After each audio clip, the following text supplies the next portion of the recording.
প্রিয় বন্ধুরা, চ্যানেলে সবাইকে স্বাগত জানাচ্ছি। আজকে আমরা আরম্ভ করতে যাচ্ছি এসএলএসটি ইংলিশ ইন্টারভিউ ক্লাসের 6 নাম্বার ক্লাস। অর্থাৎ এর আগে আমরা 5টা ইন্টারভিউ ক্লাস করেছি এবং তার সঙ্গে সঙ্গে আরও কতগুলো ইন্টারভিউ ক্লাস করেছি, যেগুলো হচ্ছে বিএড এবং আমাদের ক্লাসরুম সিচুয়েশন বা বিভিন্ন সরকারি প্রকল্প, এগুলো নিয়ে ক্লাস করেছি। আশা করি ভালো লেগেছে।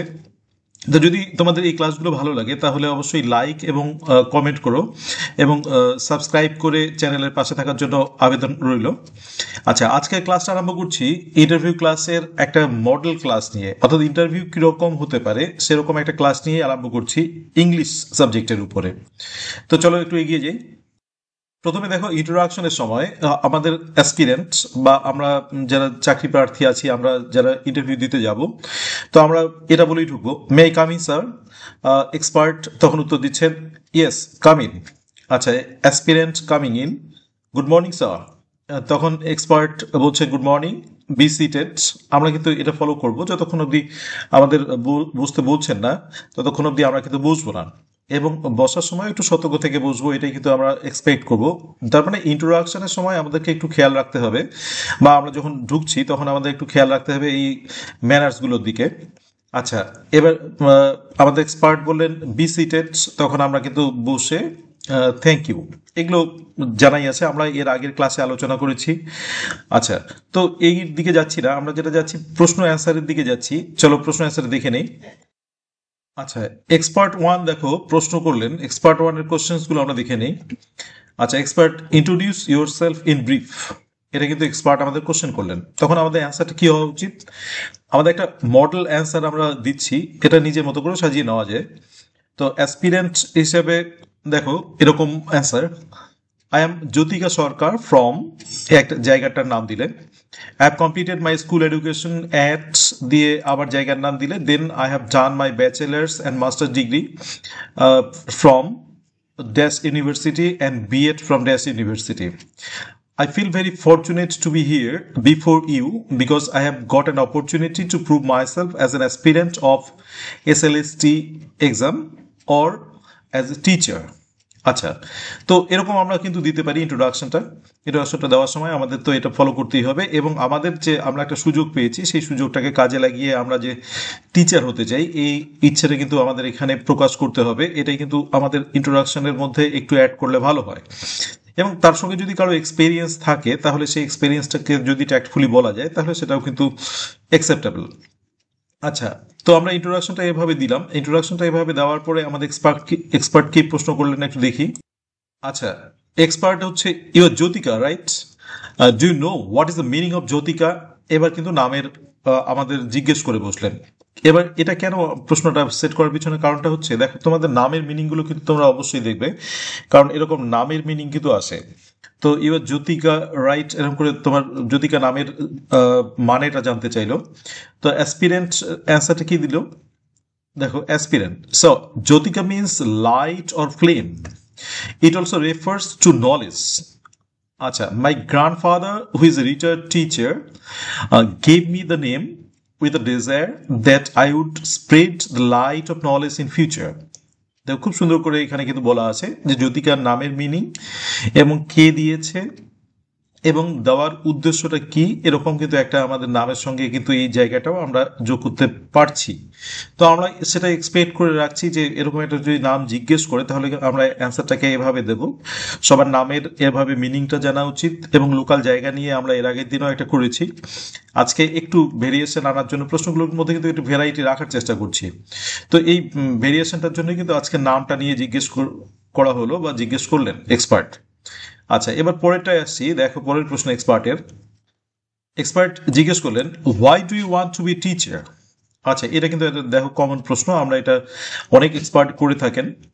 তো অ্যাসপিরেন্ট হিসেবে দেখো অ্যান্সার আসছে, sir I want to be teacher because teaching is not only a profession to me, it's a responsibility in which I will teach my students to be good human beings who will help others in their needs.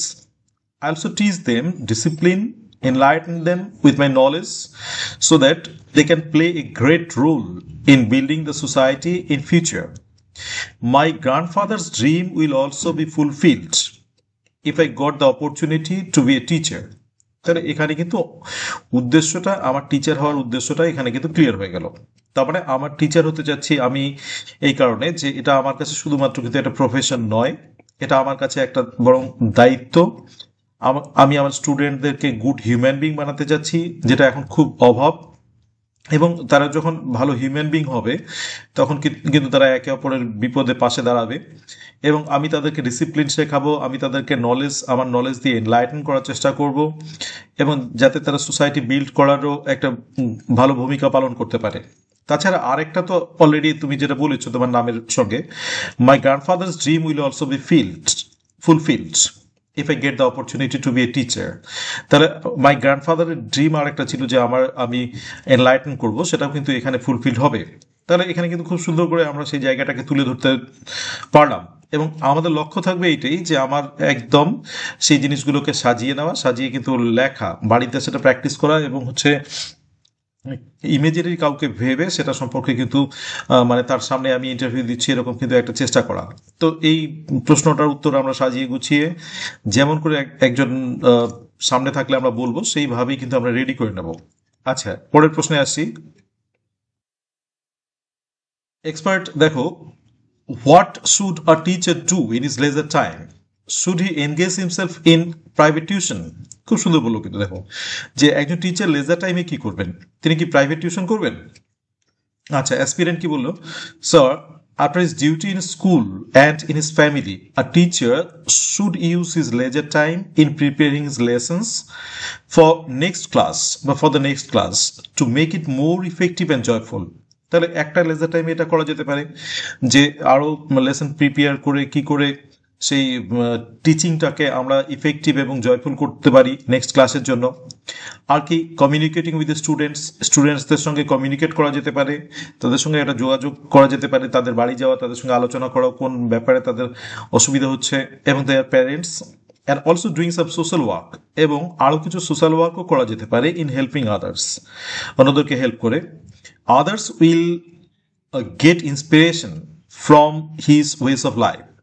অন্য মানুষরা যেন তার ways of লাইফটা দেখে বা তাকে দেখে কিন্তু অনেকটা শিখতে পারে, সেরকম ভাবেই কিন্তু লেজার টাইমটাকে ইউজ করা উচিত টিচারের। তাহলে এটা আমরা এইভাবে সাজিয়ে নেব যে একটা টিচারকে শুধুমাত্র স্কুলে যেরকম পড়াবেন, পড়িয়ে বাড়ি আসবেন এবং তারপরে তার লেজার টাইমটাকে কিভাবে কাটাবেন, এটা কিন্তু একটা ভাইটাল প্রশ্ন। তোমরা কিন্তু সেভাবে এটাকে রেডি করে নেবে। আচ্ছা, চলো পরেরটাতে আসি। আচ্ছা, এক্সপার্ট টু এর কোশ্চেনগুলো এবার দেখো, কোশ্চেন্স। আচ্ছা, এক্সপার্ট 2 জিজ্ঞেস করলেন হচ্ছে what is a retained object? তখন অ্যাসপিরেন্ট এর অ্যান্সার দেখি আমরা, sir when you change a sentence with 2 objects from active voice to passive voice, an object is left in the same position, that object is called retained object. তাহলে আমাদের জানতে চাইলো যে retained object কি। Retained object তো আমরা বলে দিলাম যে দুটো অবজেক্টের সেন্টেন্স যখন থাকে তখন আমরা সেটাকে যখন অ্যাক্টিভ ভয়েস থেকে প্যাসিভ ভয়েসে করি তখন একটা অবজেক্টকে কিন্তু ওভাবেই রেখে দিই এবং সেই অবজেক্টটাকেই কিন্তু বলা হয় রিটেইনড অবজেক্ট। তাহলে আমরা সেই ডেফিনেশনটা দিলাম এবং আমাদের মতো করে সাজিয়ে সেটাকে আমরা বললাম। আচ্ছা, পরের এক্সাম্পলটা কি আছে দেখো, পরের কোশ্চেনটা এক্সপার্টের, can you give an example? আচ্ছা, তুমি একটা এক্সাম্পল দিয়ে বুঝিয়ে বলো তো। অ্যাসপিরেন্ট তখন বলে, yes sir, as in the sentence he has given me a pen, if it is changed into passive voice one of the examples will, there is দুটো এক্সাম্পল হবে, তার মধ্যে একটা এক্সাম্পল এরকম সেন্টেন্সটা প্যাসিভ ভয়েসে করলে হবে, a pen has been given to me by him, here the object me is retained in the same place, so the object me is a retained object. তাহলে কিন্তু আমরা এখানে পাচ্ছি যে মিটা হচ্ছে রিটেইনড অবজেক্ট এবং এটাকেই আমরা কিন্তু এক্সাম্পল হিসেবে ধরছি। তাহলে আমরা রিটেইন অবজেক্ট বললাম এবং রিটেইন অবজেক্টের সঙ্গে সঙ্গে কিন্তু আমাদের এক্সাম্পল দিয়ে দিলাম হচ্ছে রিটেইন অবজেক্টটা কি। আচ্ছা, তাহলে আমাদের এখানে রিটেইন অবজেক্টের সম্পর্কে হয়ে গেল। আচ্ছা, এবার পরের প্রশ্নে আসি এক্সপার্টের। পরের প্রশ্নে দেখো, expert, okay, to which age did Shakespeare belong to? এটা আমাদের চলে আসলো কিন্তু আমরা হিস্ট্রি অফ ইংলিশ লিটারেচার থেকে। Aspirant, sir Shakespeare belonged to the Elizabethan age. আমরা কিন্তু এটা ক্লিয়ারলি বললেন এবং এর মধ্যে আমরা এলিজাবেথ হেনেসটাই পাচ্ছি। আচ্ছা, expert, what kind of writings did Shakespeare right? আচ্ছা, শেক্সপিয়ারের লেখাগুলো কি ধরনের লেখা ছিল? আচ্ছা, অ্যাসপিরেন্ট হিসেবে অ্যান্সারটা কিরকম? দেখো, Shakespeare is famous for his plays, he wrote many plays, besides he wrote sonnets and long poems. তাহলে এটা কিন্তু আমরা পাচ্ছি যে হিস্ট্রি অফ ইংলিশ লিটারেচার থেকে এখানে দুটো প্রশ্ন আসলো, আরও প্রশ্ন আসতে পারে, দেখি। এক্সপার্ট জিজ্ঞেস করেন, দেখো, name some dramas from Shakespeare. Shakespeare থেকে বা name some dramas of Shakespeare, শেক্সপিয়ারের কয়েকটা ড্রামার নাম বলো। তখন অ্যাসপিরেন্ট নিশ্চয়ই বলছেন, sir, some of his dramas are Hamlet, Macbeth, As You Like It, Twelfth Night, etcetera. Sir, he wrote 37 plays. তাহলে শেক্সপিয়ার কিন্তু 37 প্লেস লিখেছেন, এটা কিন্তু আমাদের বলা হয়ে গেল। তাহলে এখানে কিন্তু আমাদের এই জায়গাগুলোকে একটু গুছিয়ে বলতে হবে, নিজের মতো করে সাজিয়ে নিতে হবে। প্রশ্নগুলো এরকম হতে পারে, প্রশ্নগুলো যত প্রশ্ন পাওয়া যায় প্রশ্নগুলোকে লিখে নিয়ে আমরা নিজের মতো করে সাজিয়ে মডিফিকেশন করে বা এই প্রশ্নগুলোকে এভাবে অ্যান্সারগুলোকে দেখা যেতে পারে। আচ্ছা, এবার হচ্ছে 10 number, do you remember any contemporary dramatist of Shakespeare? আচ্ছা, শেক্সপিয়ারের সমসাময়িক কোনো নাট্যকারের কথা মনে আছে? আচ্ছা, অ্যাসপিরেন্ট হিসেবে দেখো, sir, one of the contemporary dramatists of William Shakespeare was Christopher Marlowe. আমরা কিন্তু দেখি ক্রিস্টোফার মার্লো পাই, টমাস কিড পাই, তারপর হচ্ছে যদিও ইউনিভার্সিটি উইটস তারা একটু আগে এসেছেন, আমরা লিলি পাই, গ্রিন পাই, ইউনিভার্সিটি উইটসের মধ্যে অনেককে পাই আমরা। তো তারা কিন্তু মোটামুটি সবাই শেক্সপিয়ারের সমসাময়িক ড্রামাটিস্ট বলে আমরা ধরতে পারি। তো আমরা একজনের নাম এখানে বললাম, ক্রিস্টোফার মার্লো। আচ্ছা, প্রশ্নের সঙ্গে সঙ্গে এরকমও আসতে পারে, ক্রিস্টোফার মার্লো নাটকের নাম কি ছিল, তার বিখ্যাত নাটকের নাম কি, এরকম প্রশ্নগুলো আসতে পারে। সেগুলোর জন্য কিন্তু আমাদের হিস্ট্রি অফ ইংলিশ লিটারেচার থেকে রেডি থাকতে হবে। তা আমরা কিন্তু সেগুলো একটু দেখে নেব। আমাদের এই জায়গাটা একই সঙ্গে 9, 10 এবং 11, 12 দুটোর ক্ষেত্রেই কিন্তু জরুরি এই জিনিসগুলো। আচ্ছা, পরেরটার প্রশ্নে আসি। এক্সপার্টের পরের প্রশ্ন দেখো, expert, how will you define a sonnet? দেখো কিন্তু এবার লিটারি টার্মসের মধ্যে ঢুকে গেল, লিটারি টাইপসের মধ্যে, যে তুমি সনেটকে কিভাবে ডিফাইন করবে, সনেটের ডেফিনেশনটা জানতে চাইলো। তখন অ্যাসপিরেন্ট বললো, দেখো, আচ্ছা sir, a sonnet is a poem of 14 lines with definite rhyme scheme. এটা কিন্তু সনেটের আমরা সংজ্ঞাটা দিয়ে দিলেই আমাদের এখানে হয়ে যাচ্ছে। আচ্ছা, তাহলে আমরা ডেফিনেশনটা দিলাম, এখান থেকে প্রশ্নটা আমাদের আসলো। আচ্ছা, expert, okay, some of the auxiliary verbs can be used as main verb. Auxiliary verb কিছু মেইন ভার্ব হিসেবে ইউজ করা যেতেই পারে। Give an example of should as main verb. আচ্ছা, তুমি কি শুডটাকে মেইন ভার্ব করে ইউজ করো তো দেখি। তখন অ্যাসপিরেন্টের উত্তর কি হবে, দেখো, sir, be verbs and have verbs can be used as main verbs, but modal auxiliaries cannot be used as main verbs, so we cannot use should as main verb। যেহেতু আমাদের শুডটাকে মেইন ভার্ব হিসেবে use করা যাচ্ছে না, auxiliary verb main ভার্বের সাথেই বসবে, তো এই মোডাল অক্সিলারিগুলো কিন্তু আমাদের শুডের সেটা আমরা ব্যবহার পাবো না, আমরা সেটাকে এভাবেই অ্যান্সারটাকে দেওয়ার চেষ্টা করব। তাহলে দেখো, সবখান থেকেই কিন্তু প্রশ্ন করলো, সবখান থেকে প্রশ্ন করার মধ্যে আমাদের দেখছি গ্রামার থেকে প্রশ্ন করলো, তোমাকে বাজিয়ে দেখলো যে গ্রামারটা ঠিক আছে কিনা, লিটারেচার থেকে প্রশ্ন করলো এবং লিটারি টাইপস থেকে প্রশ্ন করলো, সব কিছু ঘুরিয়ে ফিরিয়ে অনেকটা প্রশ্ন করলো এবং একই সঙ্গে কিন্তু তুমি জিজ্ঞেস করলো হচ্ছে তুমি টিচার বা টিচিং প্রফেশনের সঙ্গে কানেক্টেড যে জিনিসগুলো বা বিএড এর সঙ্গে কানেক্টেড যে জিনিসগুলো সেগুলো কিন্তু জিজ্ঞেস করলো। তাহলে অনেকটা জিনিস কিন্তু আমরা পাচ্ছি যে এই ইন্টারভিউ থেকে উঠে আসলো, খুব ভালো একটা ইন্টারভিউর প্রশ্ন। আচ্ছা, এক্সপার্ট 3 অর্থাৎ থার্ড এক্সপার্ট এবার কি বলেন, কোশ্চেন্স। আচ্ছা, হ্যাভ ইউ এনি হবি? আচ্ছা, তোমার কি কোনো হবি আছে? দেখো, এটা কিন্তু স্বাভাবিক প্রশ্ন এবং এটা নিয়ে কিন্তু আমরা এর আগে আলোচনা করেছি। দেখো, সবারই কিন্তু এক একটা করে হবি আছে, সবাই এক একটা করে জিনিস ভালো লাগা আছে এবং প্রত্যেকটা অ্যাসপিরেন্ট বা প্রত্যেকটা মানুষেরই কিন্তু কিছু নিজের গুণ আছে, সেগুলোকে কিন্তু আইডেন্টিফাই করার বলছি। আমরা এটা নিয়ে একটা ভিডিও করেছি যে ABCD অফ ইন্টারভিউ, ওখানে কিন্তু বলছি যে আইডেন্টিফাই ইয়োর সেলফ, অর্থাৎ তোমার যে গুণগুলো আছে সেটা কিন্তু তোমাকে ভালো করে বুঝতে হবে। যেমন এখানে যে এক্সপিরিয়েন্ট আছে, এক্সপিরিয়েন্টের কিন্তু দেখো একটা ভালো গুণ বা ভালো একটা হবি। অ্যাসপিরেন্ট বলছে, yes sir, I have a hobby, it is কাটুম কুটুম।